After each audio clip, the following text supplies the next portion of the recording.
जय सीताराम जी सभी को।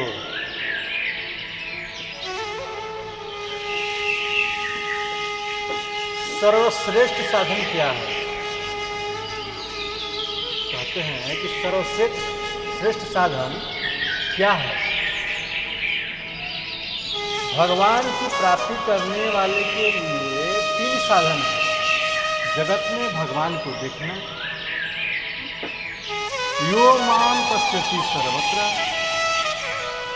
भगवान में जगत को देखना, सर्वच मयि पश्यन्ति, सर्वम च मयि पश्यति, भगवान में जगत को देखना और जगत को भगवत स्वरूप देखना, वासुदेव सर्वम।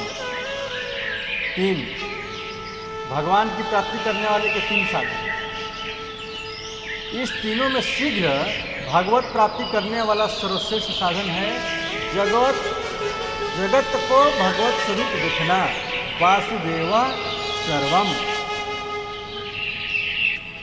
वासुदेव सर्वम माने सबसे जल्दी जो प्राप्ति होती है भगवान की, तो भगवत को जगत को भगवत स्वरूप देखना, अर्थात सब कुछ भगवान ही है ऐसा स्वीकार करना चाहिए। यह सर्वश्रेष्ठ इसलिए है कि जो भाव वासुदेव सर्वम पहले के 2 साधकों में अंतिम होता है, वह भाव इस तीसरे साधन में आरंभ में ही होता है। श्रीमद् भागवत में आया है, अयम ही सर्वकल्पानां संधिचीनो मतो मम, मद्भावः सर्वभूतेषु मनोवाक्यावृत्तिभिः। मेरी प्राप्ति के जीवन जितने साधक हैं उनमें मैं सबसे श्रेष्ठ साधन यही समझता हूँ कि समस्त प्राणियों और पदार्थों में मन वाणी तथा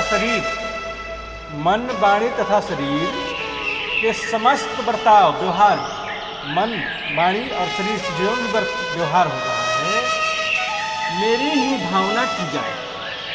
मन, शरीर और वाणी, ये तीनों से भगवान की जो है भावना की जाए। उपनिषदों में इस बातों को समझने के लिए 3 दृष्टांत दिए गए हैं, सोने का, लोहे का और मिट्टी का। जैसे सोने के अनेक गहने होते हैं, उन गहनों की अलग अलग आकृति, नाम, स्वरूप, तौल, उपयोग, मूल्य आदि ही होते हैं। उपनिषद में इस बात को समझने के लिए 3 दृष्टांत दिए गए हैं, सोने का, लोहे का और मिट्टी का। 3 दृष्टांत। सोने के अनेकों गहने बनते हैं, अलग अलग आकृति के गहने बनते हैं, अलग अलग नाम के बनते हैं, अलग अलग तौल के अनुसार बनते हैं, अलग अलग उसका मूल्य होता है, पर उन सब में सोना एक ही है। सोने के सिवाय उसमें कुछ नहीं होता। लोहे के अनेक अस्त्र शस्त्र होते हैं, तलवार, गांसी, फरसा, अनेकों प्रकार के लोहे के अस्त्र शस्त्र बनते हैं, पर उनमें लोहे के सिवाय कुछ नहीं होता। सबका नाम है, जो भी बनेगा उसमें लोहे के पदार्थ से जो भी बनेगा उसका सबका नाम है, लेकिन सबका नाम अलग अलग है, लेकिन उसका मूल्य क्या है? लोहा। लोहा के सिवाय उसमें कुछ नहीं है। ऐसे ही मिट्टी के बर्तन होते हैं, पर उनके मिट्टी के सिवाय कुछ नहीं होता है। मिट्टी के बर्तन में अनेकों, मिट्टी से दीपक बनता है, ढकनी बनता है, मेटा बनता है, सुराही बनता है, नाना प्रकार की मिट्टी के बर्तन बनते हैं, अनेकों प्रकार के बनते हैं मिट्टी के बर्तन, लेकिन उसका मुख्य क्या है? मिट्टी है। इसमें मिट्टी के सिवा कुछ नहीं है। जैसे सोने में से बने गहनों के सोना रूप में दिखता है, लोहे के बने हुए अस्त्र शस्त्र को लोहा रूप में दिखता है, और मिट्टी के बने हुए बर्तन को मिट्टी रूप में दिखता है। जैसे ही परमात्मा से उत्पन्न हुई सृष्टि को, इस परमात्मा से उत्पन्न हुई सृष्टि संसार को परमात्मा के स्वरूप में ही देखना चाहिए। अतः यह सब जगत परमात्मा का स्वरूप है।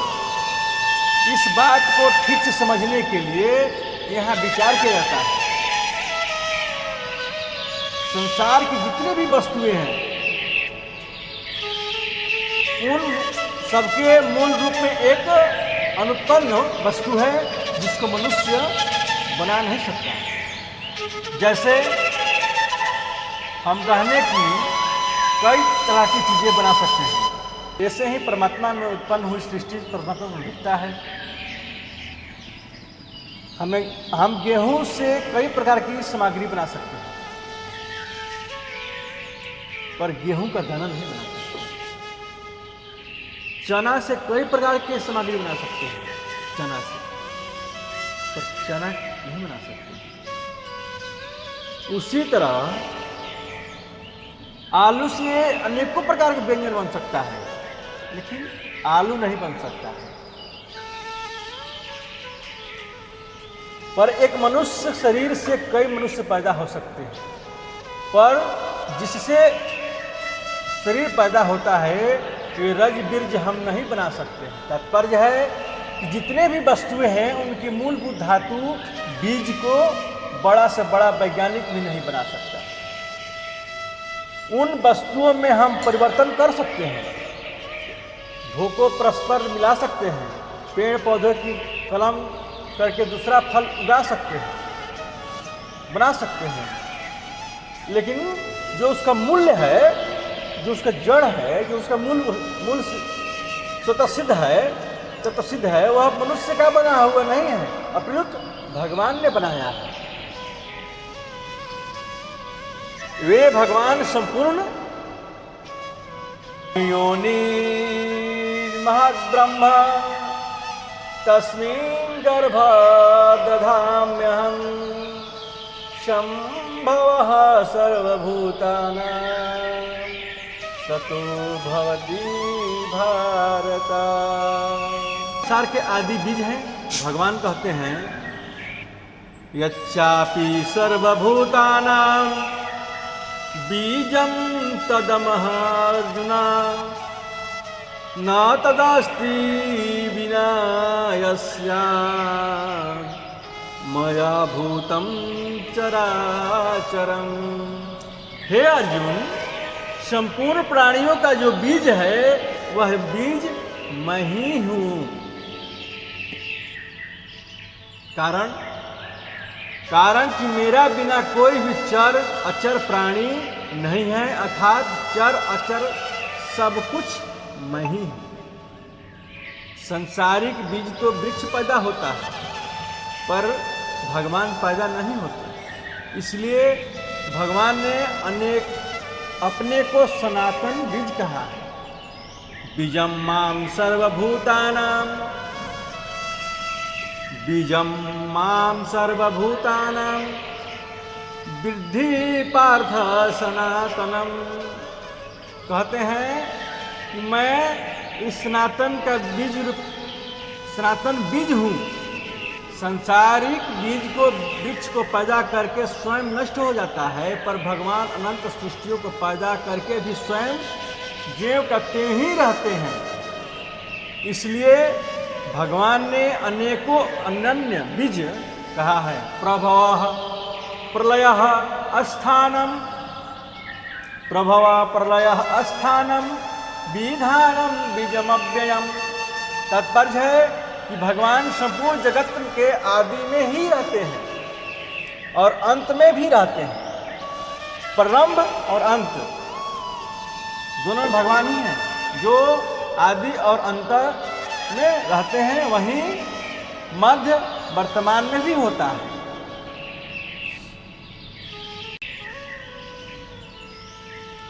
प्रभवः प्रलयः अस्थानम विधानम बीजव्याप्यम। तात्पर्य है कि भगवान संपूर्ण जगत के आदि में रहते हैं और अंत में भी रहते हैं। जो आदि और अंत में रहता है वही मध्य और वर्तमान में भी होता है।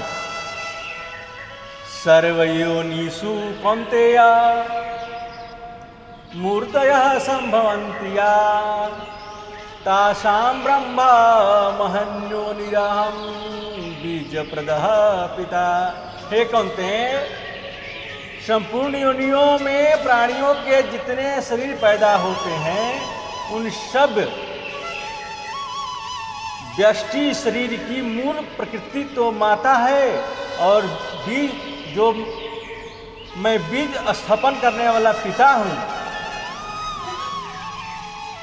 यह सिद्धांत है। जैसे अनेक तरह की चीजें मिट्टी से पैदा होते हैं, मिट्टी में ही रहते हैं और अंत में मिट्टी में ही लीन हो जाते हैं।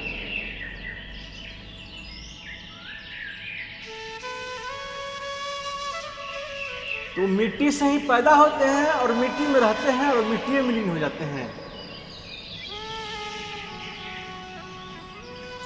तो इस संसार में जितने भी हैं, जो भी है, इस मिट्टी से ही उत्पन्न होता है और इस मिट्टी में ही लीन हो जाता है।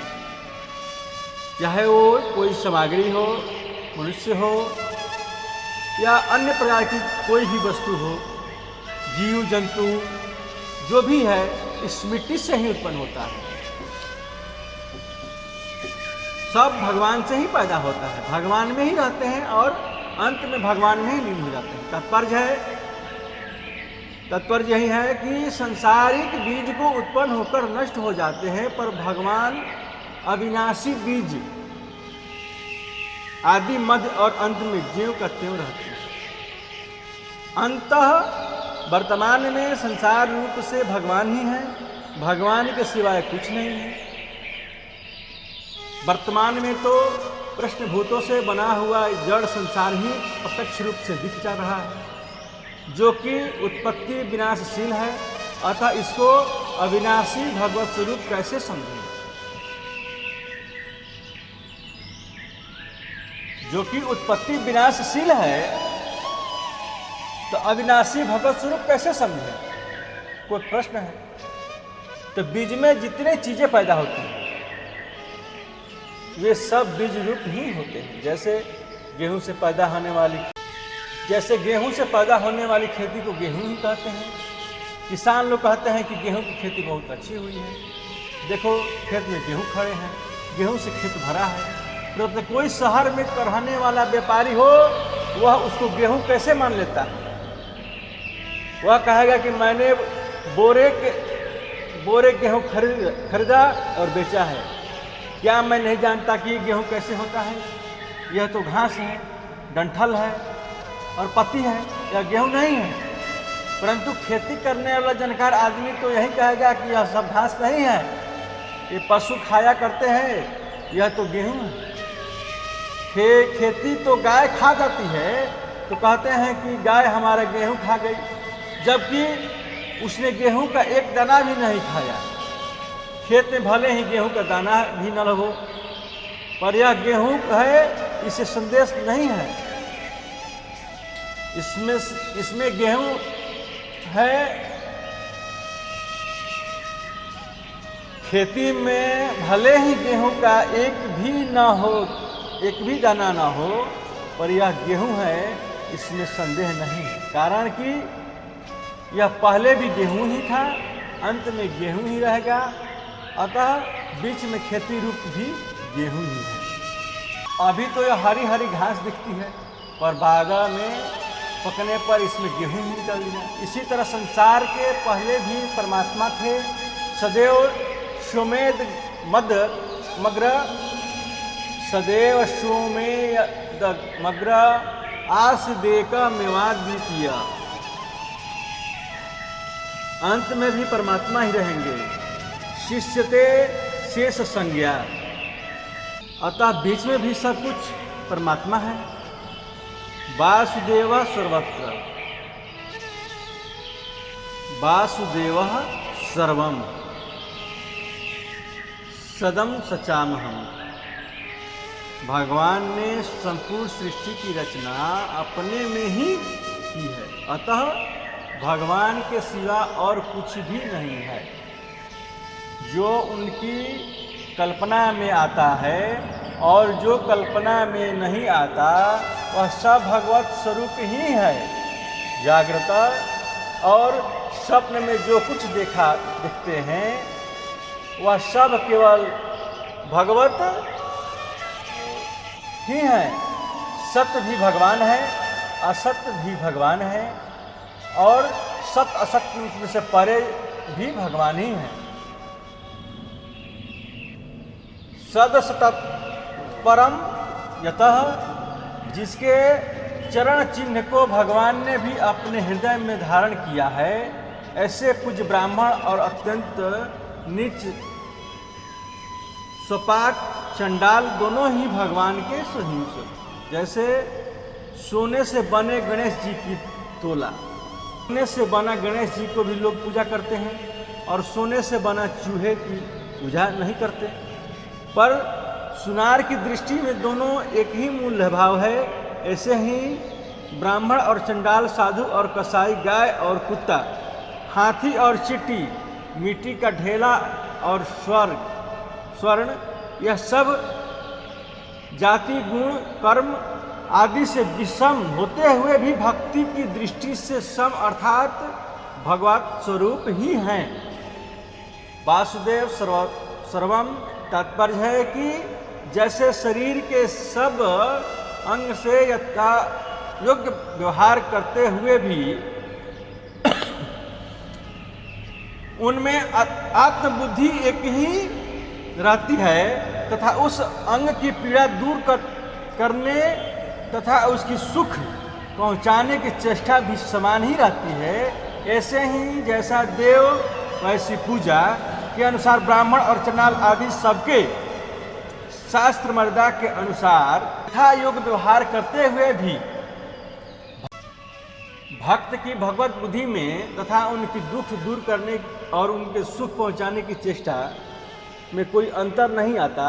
संसार में जो परिवर्तन दिखता है वह भगवान की ही एक झलक है। जो भी आपको परिवर्तन होता है तो भगवान की झलक है, आभा है, स्फूर्ति है, लीला है। संसारी मनुष्य भगवान की उस झलक को देखकर उसमें फंस जाता है और भोग बुद्धि के कारण उसकी दृष्टि परिवर्तनशील संसार में ही अटक जाती है, भगवान तक नहीं जाती। जब सत्संग के प्रभाव से वह संसार से विमुख होकर भगवान के सम्मुख हो जाता है, तब भगवान विशेष कृपा करके उसको अद्वैत भक्ति अर्थात भगवत भाव प्रदान कर देते हैं। सब कुछ भगवान ही है, इससे बढ़कर कोई साधन नहीं है, कोई भजन नहीं है। इस भगवत भाग से भगवत प्राप्ति अत्यंत सुगम हो जाती है। इसी भगवत भाव उपदेश देते हुए भगवान ब्रह्मा जी से कहते हैं, अहमेवा समेवाग्रे नान्याद्यत् समसतः परम पंचादहं यदेतच्च यो वशिष्ये सोऽस्म्यहम्। सृष्टि के पूर्व में भी मैं हूँ था, मुझसे भिन्न कुछ भी नहीं था, और सृष्टि के उत्पन्न होने के बाद भी जो कुछ भी यह दृश्य गव्य है वह मैं ही हूँ। जो सत्य असत्य और उससे परे है, जो सत्य और असत्य से परे है, वह सब मैं ही हूँ, तथा सृष्टि के बाद भी मैं ही हूँ एवं उसका नाश हो जाने पर जो कुछ बाकी रहता है वह भी मैं ही हूँ। गीता में भी भगवान ने कहा है, अहमादिश्च मध्यम च भूतानामंत एव च। संपूर्ण प्राणियों के आदि में भी मैं हूँ, मध्य में भी मैं हूँ और अंत भी मैं हूँ। सर्गाणाम आदिरस्तश्च मध्यम चैवाहम् अर्जुन। हे अर्जुन, संपूर्ण सृष्टि के आदि में भी मैं हूँ, मध्य में भी मैं हूँ और अंत में भी मैं ही हूँ। इस प्रकार परमात्मा से पैदा हुई सृष्टि को परमात्मा का स्वरूप जानना ज्ञान है। परमात्मा के स्वरूप को जानना ज्ञान है। और जब तक अपनी उस संसार की अलग अलग दिवाली, जब तक इस प्रकार परमात्मा से पैदा हुआ सृष्टि को परमात्मा स्वरूप जानना ज्ञान है। जब तक अपनी और संसार की अलग सत्ता दिखती है तब तक अज्ञान है। जैसे गेहूं के खेतों को गेहूं के रूप में देखना ज्ञान है और घास के रूप में देखना अज्ञान है। प्रश्न, गेहूं से गेहूं की पैदा होती है, बाजरे से बाजरा की पैदा होता है, फिर परमात्मा से तरह तरह के स्थावर जंगम प्राणी कैसे पैदा होते हैं? गेहूं बाजरा आदि तो लौकिक बीज है, पर भगवान अलौकिक और विलक्षण सनातन और अव्यय बीज है। अतः एक ही भगवान से तरह तरह की सृष्टि पैदा होती है। 3 लोक, 14 भुवन, जड़ चेतना, स्थावर जंगल, थलचर, जलचर, नभचर, एरायुज, अंडज, स्वेदज, उद्भिद, सात्विक, राजस, तामस, मनुष्य, देवता, पशु, पंछी, भूत, प्रेत, पिशाच, ब्रह्म, राक्षस आदि सब का सब उस विलक्षण बीज की ही खेती है। गीता में भगवान कहते हैं मतः परतरम नान्यं किंचिदस्ति, मेरे सिवा इस संसार का दूसरा कोई कारण है ही नहीं। इस संसार में हमारे सिवा कोई कारण नहीं है, जो भी है परमात्मा है। जितने भी कहते हैं कि ए चैव सात्विका भावा राजशास्ता शास्त्रे मता एवेति तन्विधि, जितने भी सात्विक, राक्षस और तामस भाव है,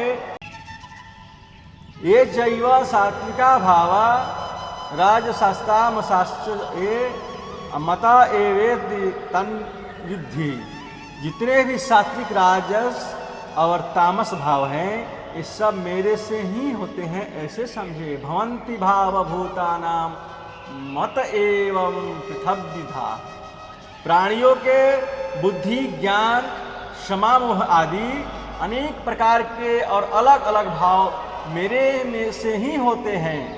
मतः स्मृति ज्ञान मपोहम च, मतः स्मृतिर्ज्ञान मपोहनम च, स्मृति ज्ञान और अपोहन, संशय आदि दोषों का नाश मेरे से ही होता है। श्री भागवत में भगवान कहते हैं मनसा वचसा दृष्टिया गृहते नैरपीन्द्रिय अहमेवा न मतो न्यदिति बुद्ध्याध्वज मंजसा। मन से, वाणी से, दृष्टि से, मन, वाणी और दृष्टि तथा इन इंद्रियों से जो कुछ शब्द, स्पर्श, रूप, रस, गंध आदि, शब्द, स्पर्श, रूप, रस और गंध, ये अन्य इंद्रियों से ग्रहण किया जाता है, वह सब मैं ही हूँ। अतः मेरे सिवाय और कुछ नहीं है। यह सिद्धांत आप विचार पूर्वक शीघ्र समझ लें, अर्थात स्वीकार कर लें। तात्पर्य है कि शरीर, इंद्रिया, मन, बुद्धि से भी सात्विक, राजस और तामस भाव, क्रिया, पदार्थ आदि ग्रहण किए जाते हैं। शरीर, इंद्रिया, मन, बुद्धि, शरीर, इंद्रिया, मन, बुद्धि, जो भी सात्विक, राजस और तामस भाव, क्रिया, पदार्थ आदि ग्रहण किए जाते हैं, ये सब भगवान ही हैं। मन की स्फुरना मात्र चाहे अच्छी हो या बुरी, भाव भगवान ही है। संसार में अच्छा बुरा, शुभ अशुभ, शत्रु मित्र, दुष्ट सजन, पापात्मा पुण्यात्मा, अपना पराया आदि जो कुछ भी देखते, सुनते, कहने, सोचने, समझने आदि में आता है, वह सब केवल भगवान ही हैं। शरीर, शरीरी, क्षेत्र, क्षेत्रज्ञ, परा, अपरा, क्षर, अक्षर, सब कुछ भगवान ही है। भगवान के सिवाय कहीं कुछ भी नहीं है। मया तदमिदं सर्वम, जब सब कुछ भगवान, मया तदमिदं सर्वम, जब सब कुछ भगवान ही है, तो फिर इसमें मैं व्यक्तित्व कहाँ से आया? मैं है नहीं, केवल तू ही तू है। तू करता तू भया, मुझे में रही न हूँ। बारी फेरी बली गई, अजित देखूं तित तू। जैसे ज्ञान की दृष्टि से गुण ही गुणों में बरस रही है, गुणा गुणेषु वर्तन्ते, गुणा गुणेषु वर्तन्ते। ऐसी ही भक्ति की दृष्टि से भगवान की वस्तु ही भगवान की अर्पित हो रही है। जैसे कोई गंगाजल से गंगा का पूजन करे, दीपक से सूर्य का पूजन करे, पृथ्वी से उत्पन्न होने वाले पुष्पों से पृथ्वी का पूजन करे, ऐसे ही भगवान की वस्तु से ही भगवान का ही पूजा हो रहा है। वास्तव में देखा जाए तो पूज्य भी भगवान है और पूजा की सामग्री भी भगवान है। पूजा भी भगवान है तथा पूजक भी भगवान है। भगवान कहते हैं अहम क्रतुरहम यज्ञः स्वधाहम हमौधश सधम मंत्रो हमेवाज्य महमाग्रीरहम हुतम। कर्तु भी मैं हूँ, यज्ञ भी मैं हूँ, स्वाधा भी मैं हूँ, औषध भी मैं हूँ, मंत्र भी मैं हूँ, घृत भी मैं हूँ, अग्नि भी मैं हूँ और हवन रूपी क्रिया भी मैं ही हूँ। ब्रह्मार्पणम ब्रह्म हवीर ब्रह्मग्रौ ब्रह्मणाहुतम ब्रह्मैव तेन गंतव्यम ब्रह्म कर्म समाधिना। जिस यज्ञ में अर्पण भी ब्रह्म है, हवि भी ब्रह्म है, ब्रह्म स्वरूप कर्ता के द्वारा ब्रह्म रूप अग्नि में आहुति देना रूप क्रिया भी ब्रह्म है। और ऐसे यज्ञ को देने वाला करने वाला जिस मनुष्य की ब्रह्म में भी कर्म समाधि हो गई है, उसके द्वारा प्राप्त करने का योग्य फल भी ब्रह्म ही है।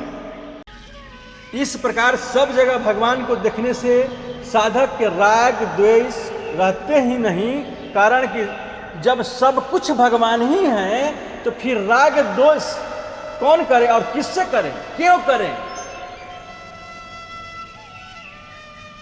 काहे करे राग द्वेष, काहे करे बैर किसी से, जब सब परमात्मा का ही है, सब परमात्मा ही है। सृष्टि परमात्मा की है।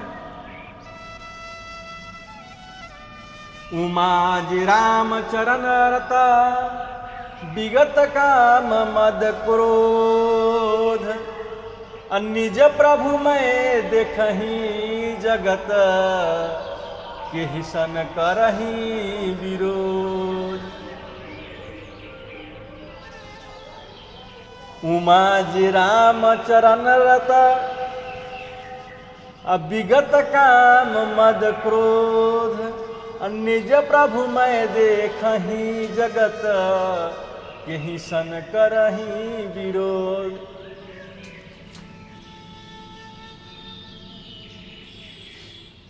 एक मार्मिक बात है कि सब कुछ भगवान ही है, ऐसा अनुभव करने के लिए क्रिया और पदार्थ की आवश्यकता नहीं है, सब भगवान। प्रत्युत विवेक अथवा भाव की आवश्यकता है। विवेक में खोज होती है और भाव में स्वीकृति अथवा मान्यता होती है। विवेक और भाव दोनों ही अंत में तत्व ज्ञान में परिणय हो जाते हैं। ज्ञान मार्ग में विवेक की प्रधानता है और भक्ति मार्ग में भाव की प्रधानता है। ज्ञान मार्ग में जानकर मानते हैं और भक्ति मार्ग में मानकर जानते हैं। दोनों में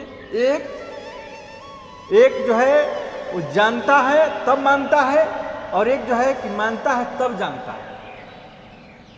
दोनों का परिणाम एक ही होता है। तात्पर्य है कि तत्व से जानने का भी परिणाम होता है और वही परिणाम दृष्टा से मानने का भी होता है। भक्ति मार्ग में पहले भक्त सब कुछ भगवान ही है ऐसा दृष्टा से मान लेता है, फिर वह उसकी तत्व से जान लेता है, अर्थात उसको सब कुछ भगवान ही है ऐसा अनुभव हो जाता है। ज्ञान योगी की दृष्टि से सभी गुण रज तम असत्व, सत्व रज तम प्रकृति से उत्पन्न होते हैं। सत्वम रजस्तम इति गुणा प्रकृति संभवा। और भक्ति योग की दृष्टि से सभी गुण भगवान से उत्पन्न होते हैं। भक्ति योग से, जब भक्ति योग से देखेंगे तो सभी गुण भगवान से ही उत्पन्न होते हैं। ये चैव सात्विका भावा राजसांस्ता मसाश्चये मतः एवेति तत्विधि। इसलिए ज्ञान योगी की दृष्टि से जो कुछ भी दिखता है वह सब प्रकृति है, और जो परिवर्तन हो रहा है वह गुण भी गुणों में बरत रहे हैं। भक्ति योग की दृष्टि में जो कुछ भी दिखता है वह सब भगवान का रूप है, और जो परिवर्तन हो रहा है वह भगवान की लीला है। ये भक्ति योग। और जगत न तो जीवन मुक्त तत्वज्ञ, जगत न तो जीव मुक्त तत्वज्ञ भगवत प्रेमी महापुरुष की दृष्टि में है और न भगवान की दृष्टि में है। जिसमें जगत की वासना है, अर्थात जिसमें जगत को सत्ता और महत्ता दे दी रखी है, वह जीवन की दृष्टि में ही जगत है। जीव भूताम महाबाहो येदम धार्यते जगत। यह जगत की वासना ही जन्म मरण रूप बंधन का बीज है। इस संसार रूपी जो वासना है जगत में, संसार में, यही जन्म मरण के बंधन का बीज है। वासना यस्य यत्र यस्यात् शतं स्वप्नेषु पश्यति स्वप्नवन्मरणे यज्ञेयं वासना तु वपुर्निराम। जिस मनुष्य की जहाँ वासना होती है उसी वासना के अनुरूप एवं स्वप्न दिखता है। स्वप्न के समान ही मरण होता है, अर्थात वासना के अनुरूप ही अंतर समय में चिंतन होता है, और उस चिंतन के अनुसार ही मनुष्य की गति होती है। इस वासना को ही गीता में गुण संग कहा है। कारणम गुण संज्ञोस्य सदसंधो निजन्मसु। गुणों का संग ही जीव के ऊंच नीच योनि में जन्म लेने का कारण बनता है। यदि वासना न होता तो जीव बुद्धि और जगत बुद्धि के अभाव का तथा भाव के अभाव अनुरूप हो जाता है। वासुदेव सर्वम। जगत न तो जीवंत जीवक तत्वज्ञ भगवत प्रेमी महापुरुष की दृष्टि से और है, और न ही भगवान की दृष्टि में है। जिसमें जगत की वासना है, अर्थात जिसने जगत को सत्ता और महत्ता दे रखा है, उस जीव की दृष्टि में ही जगत है। जीव भूताम महाबाहो येदम धार्यते जगत। यह जगत की वासना ही जन्म मरण स्वरूप बंधन बीज है। वासना यस्य यत्र यस्यात् सतम स्वप्नेषु पश्यति स्वप्नवन्मरणे गेयम वासना तु वपुर्निनाद। जिस मनुष्य की जहाँ वासना होती है उसी वासना के अनुरूप वह स्वप्न देखता है, ऐसा आया है।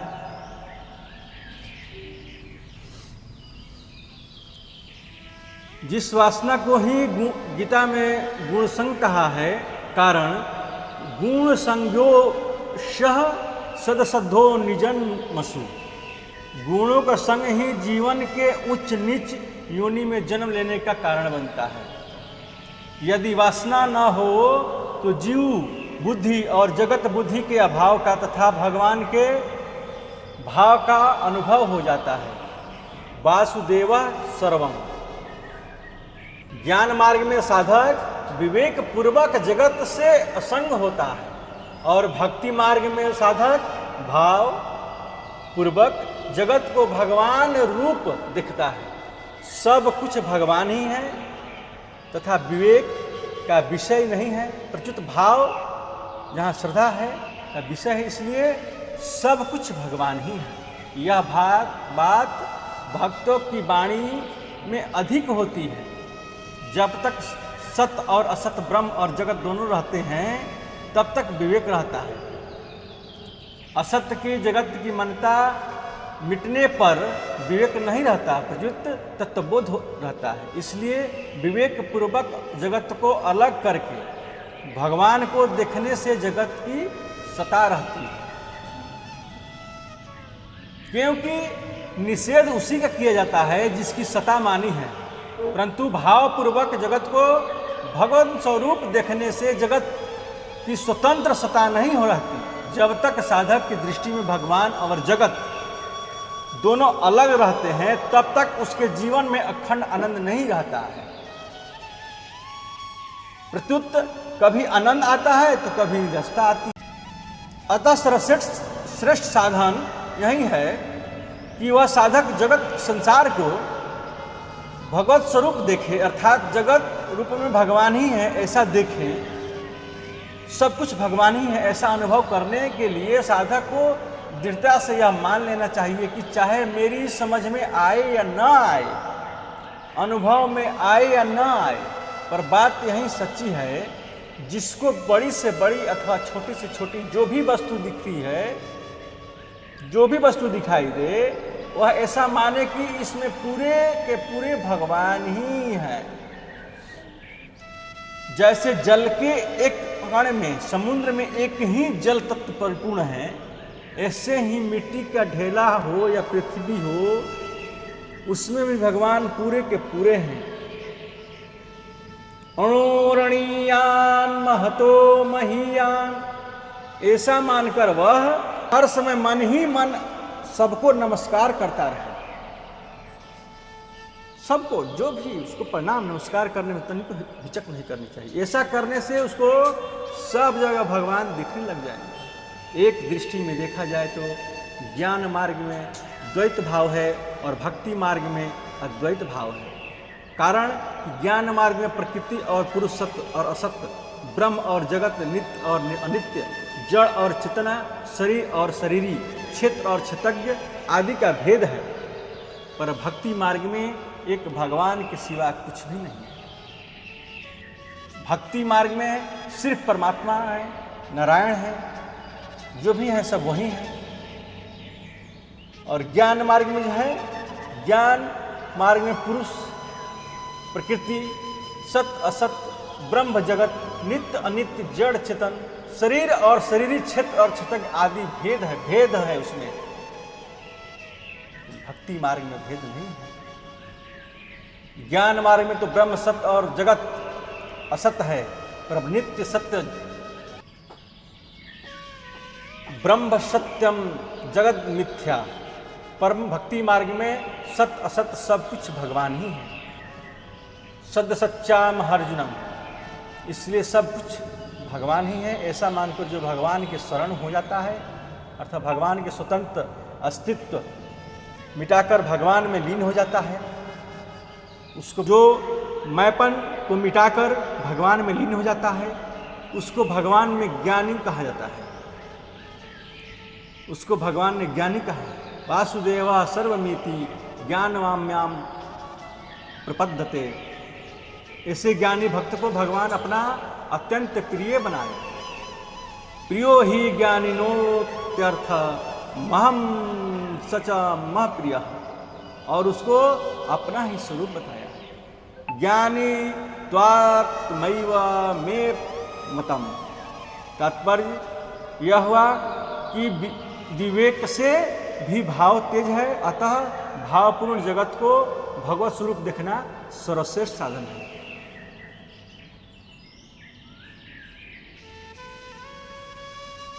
गोस्वामी तुलसीदास जी ने महाराज ने कहा है कि जड़ चेतन जग जीव जत सकल रामायण जान बंदौ सबके पद कमल सदा जोरि गुण पान। आकर 4,84,00,000 जाति जीव जल थल नभ वासी। सिया रामायण सिया राम मैं सब जग जानी करहूँ प्रणाम जोरि जुग पानी। सिया राम कहने का तात्पर्य है कि स्त्रीवाचक और पुरुषवाचक सबके सब प्राणी पदार्थ सीताराम के ही स्वरूप हैं। चाहे सीताराम कहो, चाहे राधेश्याम कहो, चाहे गौरी शंकर कहो, चाहे लक्ष्मी नारायण कहो, ये सब अलग नहीं है। खम वायु मगृह सलीलम महीम च ज्योतिषी सत्वानि दिशो द्रुमादीन सरित सर्मुद्राश्च हरे शरीरम यत किंच भूतम प्रणमेदनन्य। आकाश वायु अग्नि जल पृथ्वी ग्रह नक्षत्र जीव जंतु दिशाएं वृक्ष नदियाँ समुद्र सबके सब भगवान के ही शरीर हैं। इसे मानकर भक्त सभी को अनन्य भाव से प्रणाम करता है। वृश्चिज्य अश्मयामाम नाम श्वानदृशम ऋणान्न दैहिको। अपने ही लोग यदि हंसी करे तो करने दें। लोग आपको बुरा कह रहे हैं, हंस रहे हैं आप पर, करने दीजिए, उसकी परवाह ना करें। मैं अच्छा हूँ यह बुरा है, ऐसी देह दृष्टि तो लोक लज्जा को छोड़कर कुत्ते चंडाल गौ एवं गधे को भी पृथ्वी पर लंबा गिरकर साष्टांग दंडवत प्रणाम करें। गानी त्वात्मैव में तम तत्पर्य की विवेक से ही सब तेज है। अतः भावपूर्वक जगत को भगवत स्वरूप देखना सर्वश्रेष्ठ साधक है। जय सीताराम जी। सभी को इस चैनल को जो भी देख रहे हैं सब्सक्राइब, लाइक, शेयर और कमेंट जरूर करें।